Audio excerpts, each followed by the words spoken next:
Hello guys, आज चाहिँ 9 बजेको थियो अनि हामी चाहिँ खाना खाँदै थियौँ अनि एक्कासी मलाई चाहिँ चियाको याद आयो क्या। चिया खान मन लाग्यो, दुध चिया। अनि मैले चाहिँ नि भदैनीलाई पकाऊ भनेको नि उसले चाहिँ पकाइदियो। अनि यहाँ चाहिँ शिष्यमा खाँदिनँ भन्दै थियो चिया, र पनि अन्तिममा चाहिँ खान्छु भनेर भन्यो। अनि हामीले चाहिँ चेस गरेर चिया खायौँ। अनि सो हजुरहरू पनि चिया लभर हुनुहुन्छ अनि हजुरलाई पनि एक्कासी चिया खानु मन लाग्छ कि लाग्दैन प्लिज कमेन्ट गरिदिनुहोस् है। मलाई चाहिँ खानु मन लागेपछि खानु मन लाग्यो क्या, अब त्यस्तो हुन्छ। सो यो चाहिँ मेरो भदैनीले चिया पकाएको अनि उसले चाहिँ दुधमा चिनी मात्र हालेर घोलेर दिए जस्तो छ है। सुतेको एक्जाम अरे अनि ऊ यस्तो छ सुताइ। यसको नाम के हो थाहा छ? फेसबुकमा भनिदिनुहोस् त। अस्ति पनि भनेको थिएँ नि मैले तपाईँहरूलाई, काम चोर्नी। काम चोर्नी।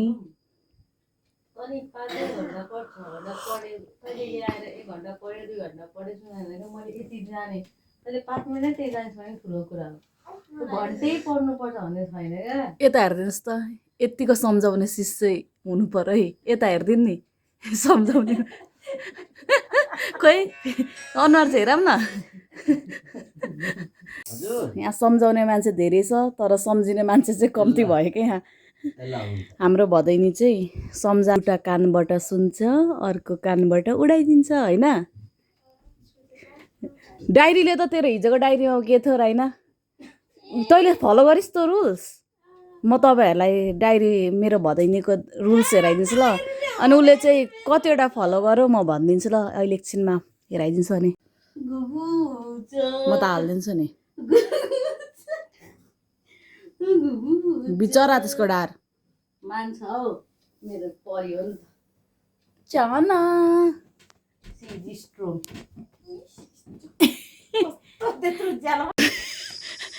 सो गाइज, हजुरहरूको नि कजन छ भने चाहिँ यस्तै हुन्छ है। घर चाहिँ पर छ तर रातभरि बिहानदेखिको बेलुकासम्म हाम्रोमा हुन्छ क्या, सुत्न मात्र जान्छ। तपाईँहरू गयो क्या, अब भिडियो बनाउने बित्तिकै भागिदिन्छ।